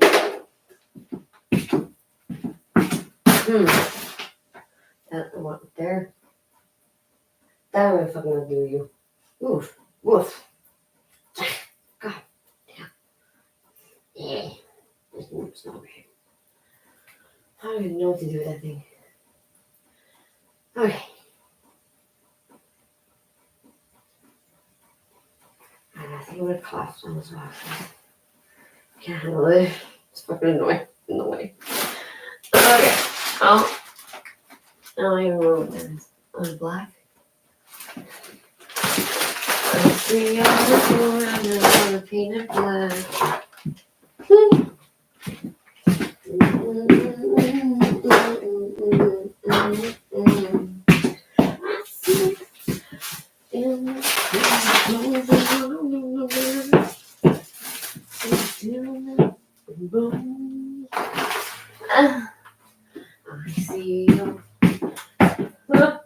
I see a red door and I want to paint it black. Fucking why? Dick. So I'm gonna see other doors on paint them like in the nighttime. Just like paint, run away. There you go. That has to come up. That has to come up.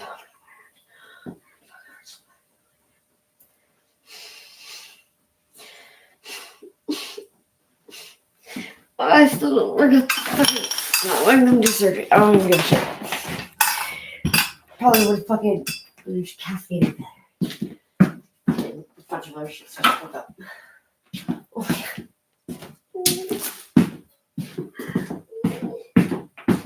Wait.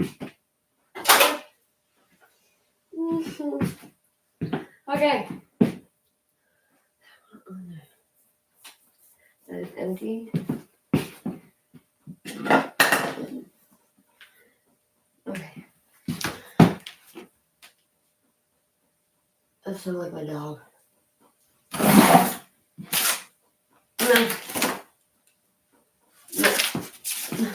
Oh my god. Why? I'm having so hard in life today. Okay. Please. Okay. Okay. Awesome. I should go fly a kite. Oh, you're gonna set it up. I don't care. Fucking retard. You think I have a kite. I've got a bike. You gonna ride anything like it? Got a basket of bullets and things that make it look good. I'd give it to you if I could, but I borrowed it. You're the kind of girl that fits in with my world. I'll give you anything, everything if you want things. I have a cloak. It's a bit of a joke. There's a bell in the front. It's red and black. I've had it 4 months. If you think it could look good, then I guess it should. You're the kind of girl that fits in with my world. I'll give you anything, everything if you want things. I got a real city, haven't got a house, I don't know why I call it Harold.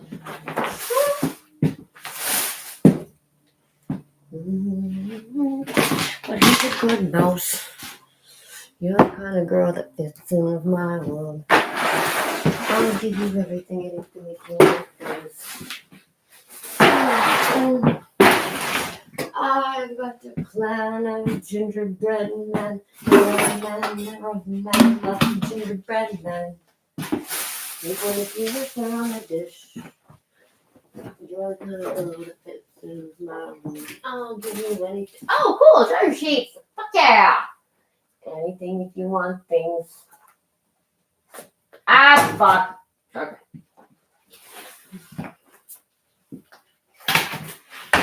No, you see that? Oh, I'm a fucking savage. Thank you. Okay. This fucking.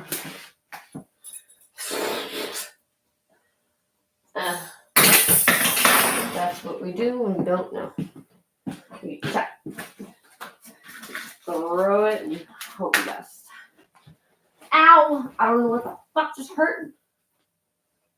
The fuck? Why? Whatever. I'm flipped here. Stupid. Meh. Meh. Meh. Meh. Can you fuck off, please?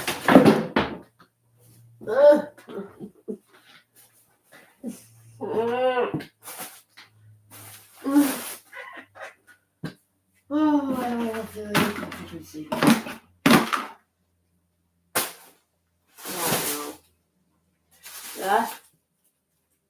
The fuck? What the fuck is in here? I don't know if I want to know. Oh. Oh. What? Where the fuck did I get this? Okay. Victoria! Yeah, I'll answer her back later. Took her like a fucking... hate that face all those there. All the time. I'm like, is there a crisis happening? Like, no, it's just fatality mode being fatality. That's fucking hideous. That's ugly as shit. I don't want that. Okay. They're not terrible. Oof. Right. Never mind. They're terrible. Yeah. Like these. It's all wrong. Right. Oh! Girl clothes! Yay! Finally! It's always guy clothes. It's never girl. Like, oh, I'm going for stuff for you.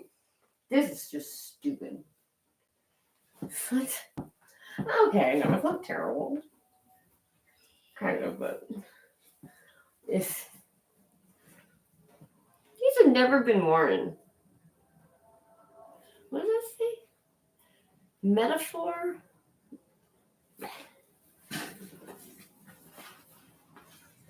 Ah! What's this? Holy shit, these are big. Ew. Who does this? Like, why? Like the fucking girl with the tuna. I'm like, okay, so you took all your clothes and you were fucking like, okay, we'll throw all my old clothes out. And you were like, oh yeah, I'm eating tuna right now. I'll just throw it in the bag. I was like, but why? Why would you do that? Because she sucks. She's an asshole. And she also sells herself online. So fuck her. She's icky. These are fucking terrible. This is a lot of underpants. I don't like it. You know. Ah.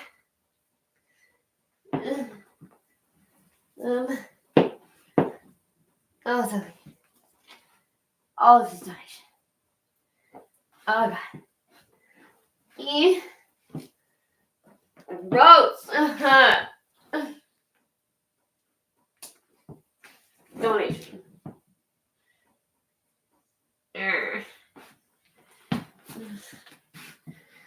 Sometimes you find like a one good thing. No, donation. Ah. Ma. Leggings, donation. Pajamas, donation. That is a. Oh, what's that? That is something shiny.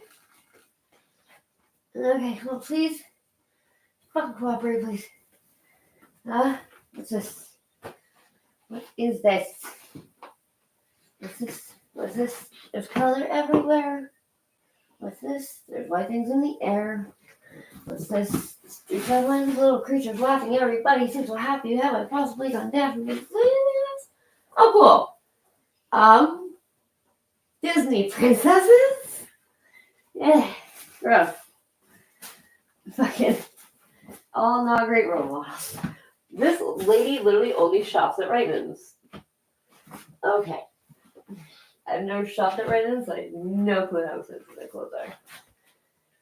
Probably like very, very. Oh, these are cute. I like the slippers. Okay. Oh my god, why am I such underpants? Like, you just stop doing that? Ooh, I don't like those actually. Or maybe she got like fucking donations in like mine. This is like all the choices. Oh my god, fucking salmon white, all their salmon. Fucking. Fuck this. Ooh, what's this? That's okay. I like that. Plaid, keep, pants, yes. Ew, giant brown skirt.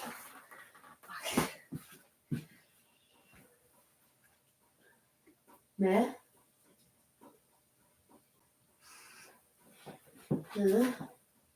That's bad. Those slippers are super cute.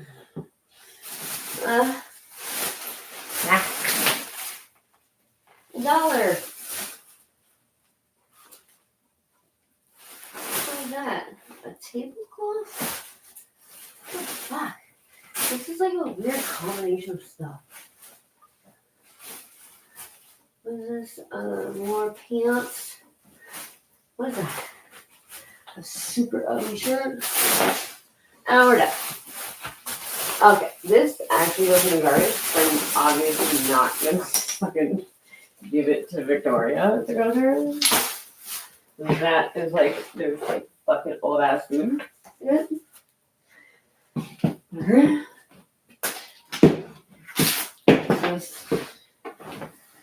No. Those aren't bad. I was wondering why I smelled like dog too. I'm like, oh my god, doesn't smell like that. But like, oh, look at this. Oh my god. How fucking. It doesn't even have a size. All that says is extra large.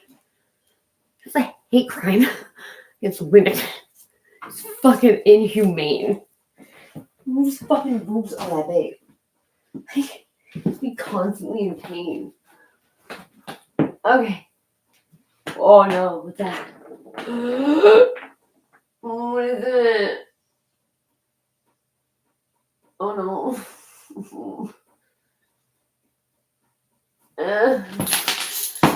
Okay. What's this? Empty suitcase?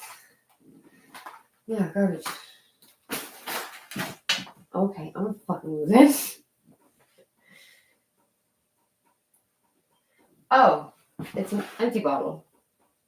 Okay. It's actually kind of cute though.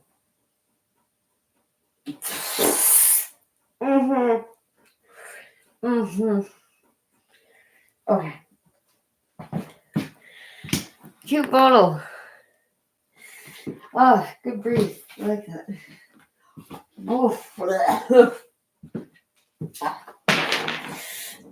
okay. I just want to get out of here. This thing sucks.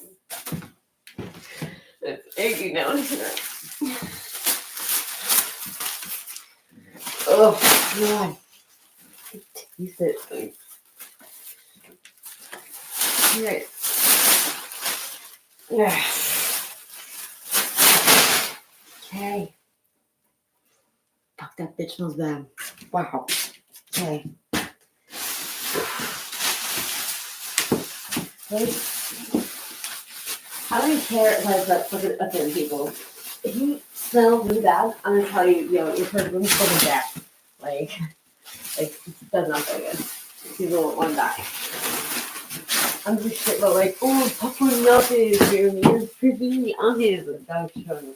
But like, if you just didn't like smell your perfume smells really bad, I tell you. Doing underwear, if I can see your underwear, I tell you. I'm doing you a solid, bro. Okay.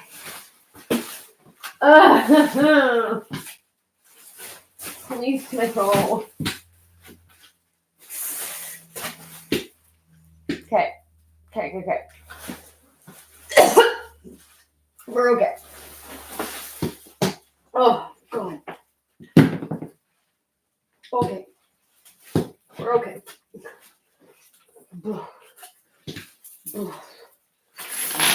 I don't know where I touched the what. No.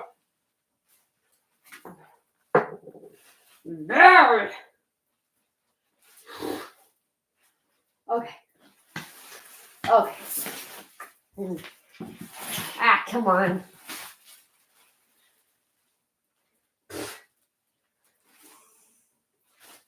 Not taking this. Shit. Fuck me, man. Okay. Yeah, I'm gonna get up and go to the fucking stairs. Get him to move shit. Oh, God. Oh. Throwing pennies out. Okay. Meh. I don't know how many pennies go in the garbage thing.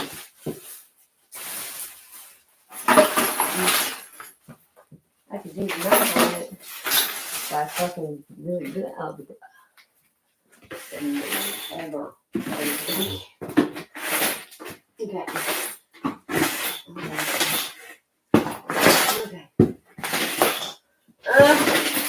And go home. Okay. Get in there!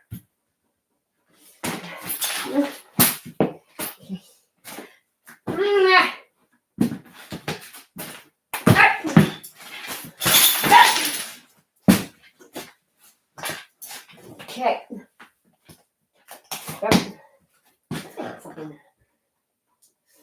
Fucking don't this. I won't be done anymore at all. Fuck. Oh, me.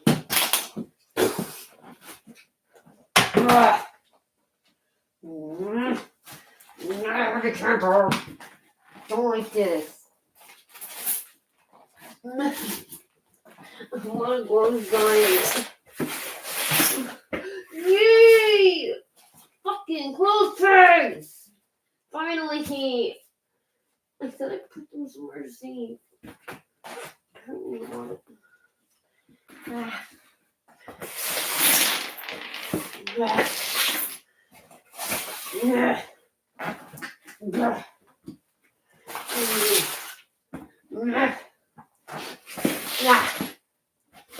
There's more somewhere.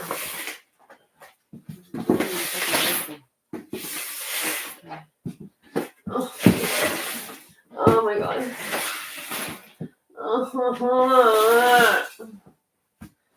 Okay. Oh wow. Okay. Bah. Okay. Oh, fuck off. Okay. This sucks. Oh my God. No. Fuck.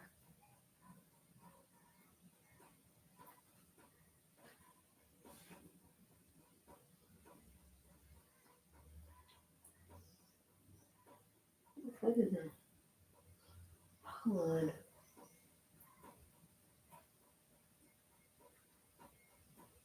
Ow!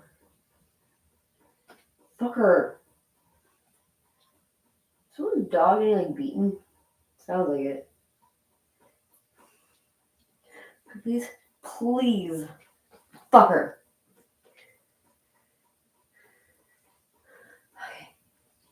Okay. You know what? Fuck it. Fuck this. I just want to go upstairs, fuck. Before my fucking day is completely gone. Like, this sucks. I'm fucking so happy I'm done painting. Oh my God. Oh, I'm gonna let you.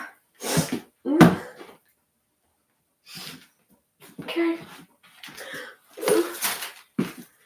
Laundry. What the fuck? Why? Like.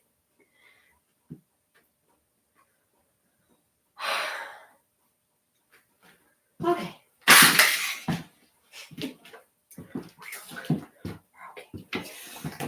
I could stab a bitch right now.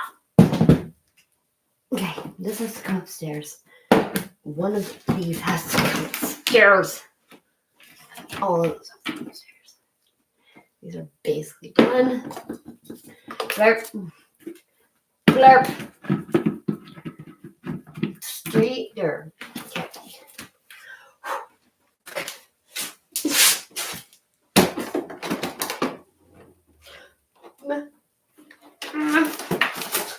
Okay.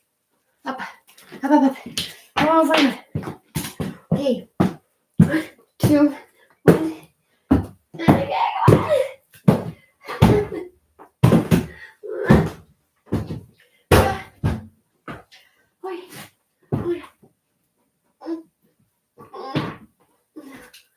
Oh my god. Okay. Please let me die. Oh my god. Okay. I'm assuming you're sleeping. Okay. Cool beans, bro. Oh, fuck. Oh god. Okay. We are gonna make it. Oh my god. Yeah, we're gonna make it. Oh. Oh. I might not make it anymore. Okay.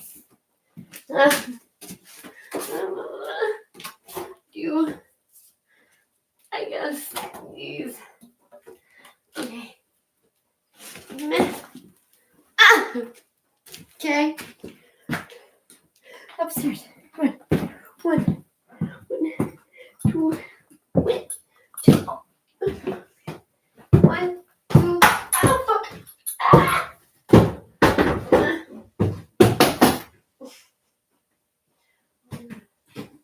Okay. I can't believe we're done. Fuck this fucking shit. I hate it down here. Okay. Oh. Oh.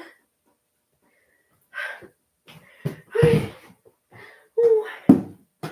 Oh. We're breathing.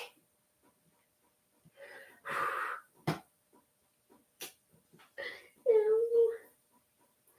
Ow. Fucker.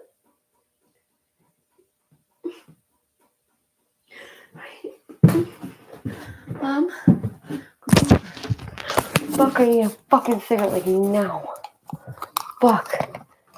Okay, phone. Oh, fuck. Okay, wait. Fuck this nasty bottle. Phone. Shut up, computer. Oh, for fuck's sake. Okay. Open. No. No. No. Why would I do that? Stupid idiot. Okay. Oh my god. Please. I beg of you, Suta. Okay. 1, 2. Don't fall. Do not fall. Okay. Oh my god. Really? Fucking assholes. That fucking plug, man. Okay. I shit you not. I have such a fucking hard time with the fucking wires, man.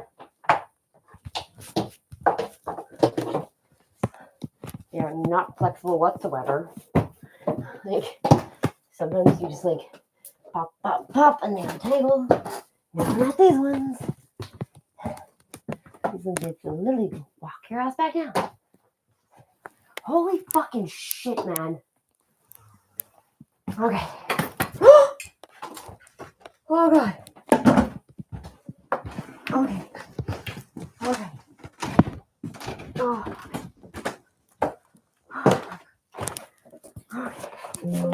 Oh, fuck. I did not know you went to bed. Yeah, well, but you could have told me. Really? Well, you were in the basement all day. I see. Yeah, really. Nothing.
live in an honest neighborhood. Because, it's like what? Wow. Yeah, it's like two.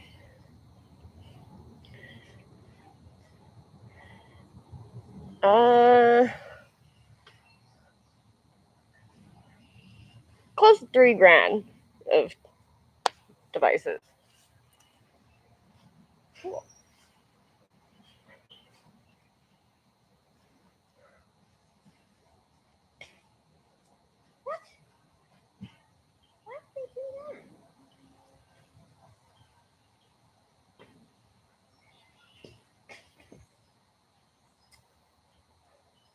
Man. Okay.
closed it when we left for a while. That's right.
Shut up.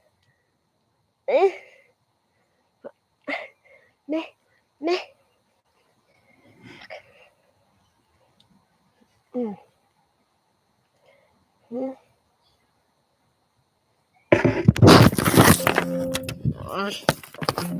Shit. How? You know what? Whatever. I guess Facebook line that fucking drains my battery like that then. What, 50%? What? Yeah. That's so stupid. It's 3 hours. Fuck. Okay, cool. Can't fucking go on fucking Facebook Live anyway. Because fucking stupid Taylor the Spider. I'm inciting violence when Taylor the Spider.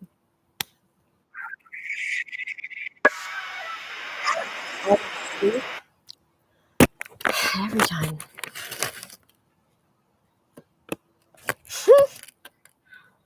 What? No. What? Oh my god, really? Use the computer. Oh. Oh, I don't even know yet. I have to hose down the house. I have to dig out the garden. I have to try to copy a stupid garden enclosure. There's way more wood than I anticipated. One of the three. So note one. Oh, cool. Thank you. I know the artist one. They're too far from fucking French. Because that's basically how you speak French with an English accent. Or say English words with a French accent. Hi. Rod. What are you doing? Oh, don't fucking come near me. I'll have nothing for you. You flea bag.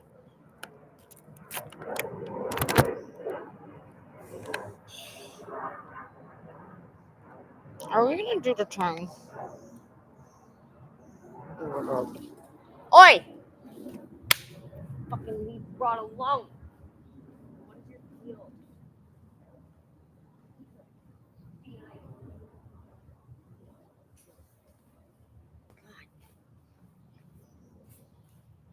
Oh, fucking.